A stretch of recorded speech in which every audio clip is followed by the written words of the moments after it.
And now the first of a special two-part series on a growing movement that's rethinking what Christianity and the church should look like in contemporary culture.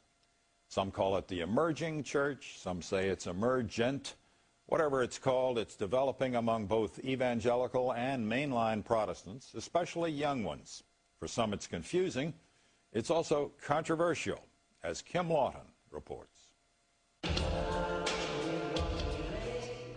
In a dark sanctuary filled with votive candles, fast-paced images flash across video screens. Participants come forward to write their names on a wooden cross on the floor. At the altar, a DJ with a computer mixes the music to set the mood. Welcome to worship for the coming generation.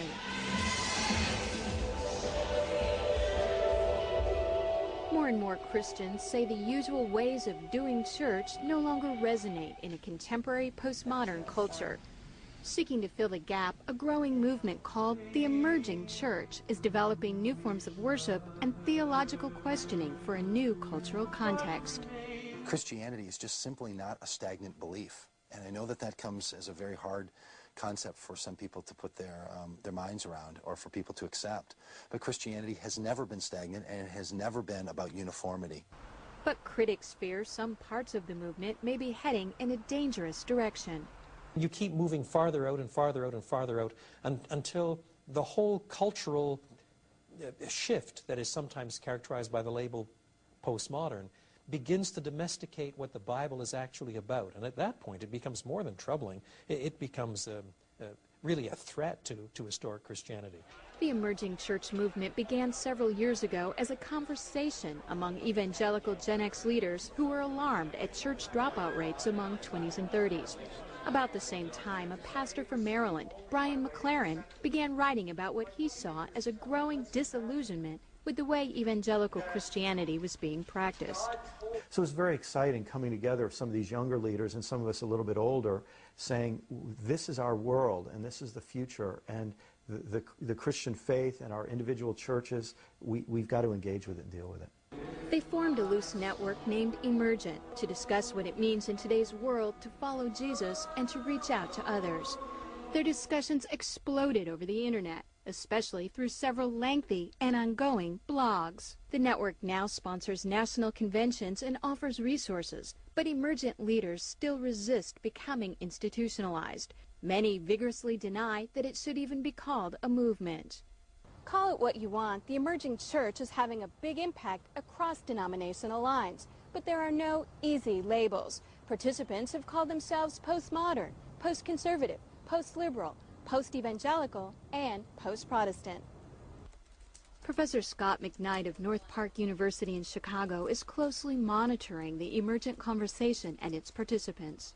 It can't be simply defined, it can't be simply categorized, and it's causing no end of frustration for people who would like to have tidier boxes. This is the way they want it because they believe the gospel should have a local expression. Solomon's Porch is an emerging church that began 6 years ago in Minneapolis. Its pastor, Doug Padgett, was one of the early emergent leaders.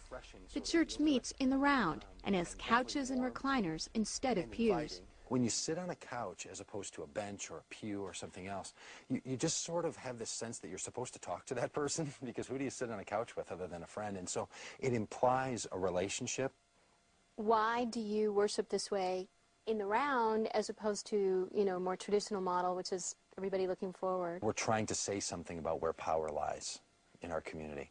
And so to meet in the round says all of these people matter. We gather not simply to be a blessing, but seeking to be a blessing. Every member here has a say in what happens. They don't call it a Sunday worship service. It's a worship gathering, and it happens on Sunday evenings. Padgett doesn't preach sermons, he leads discussions.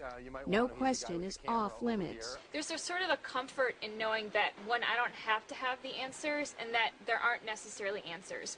Padgett says their community reflects the contemporary culture. We are people who tend to think we matter and our voice matters and our opinion matters. Even if we're not all that educated, even if we're not as qualified as someone else, doesn't exclude that voice from the conversation.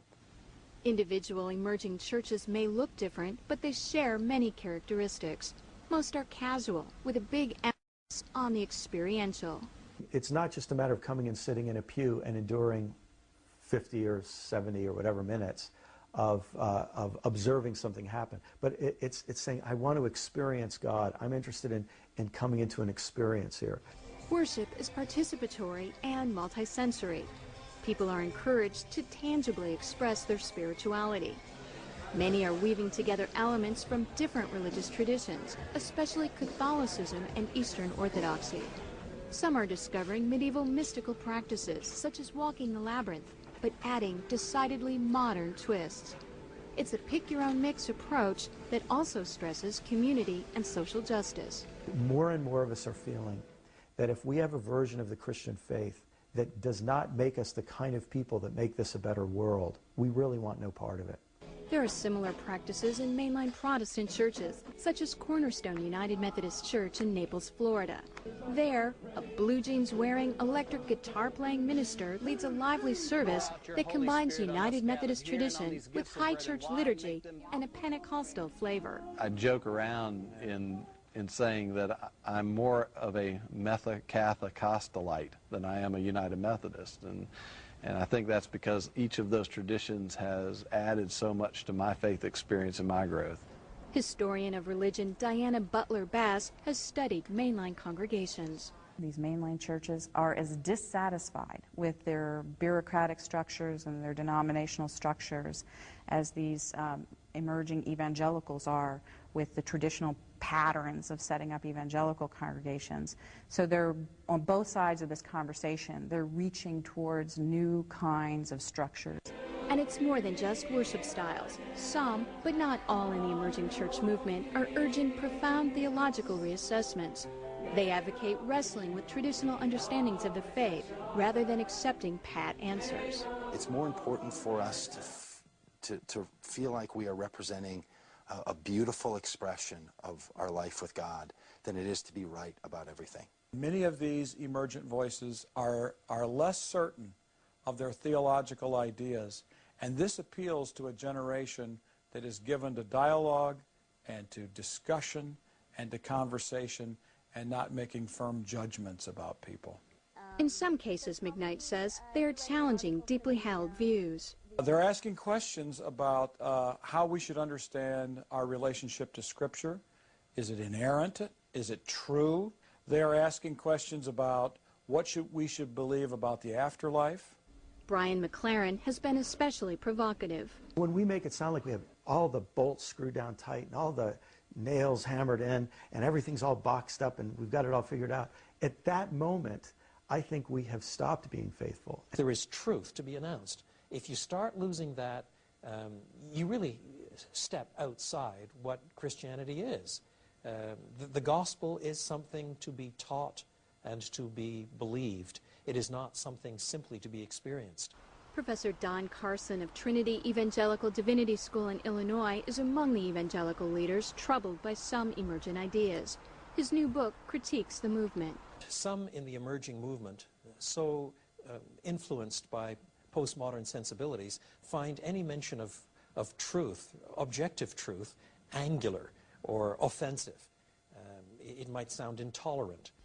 Emergent leaders say because the spectrum of their beliefs is so diverse, it's impossible to make sweeping judgments.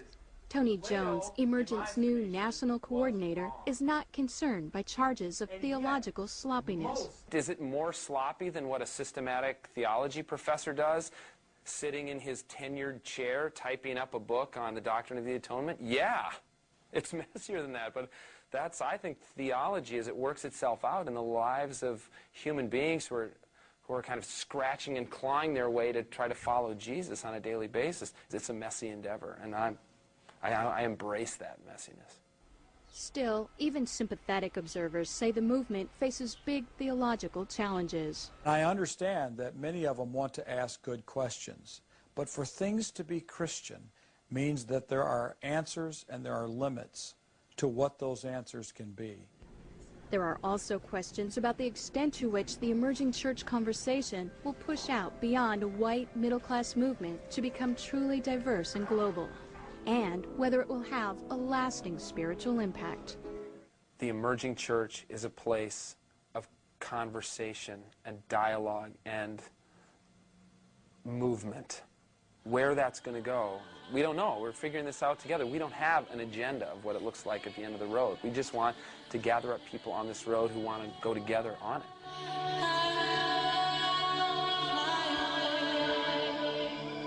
And they believe that journey is just as important as a final destination. I'm Kim Lawton reporting.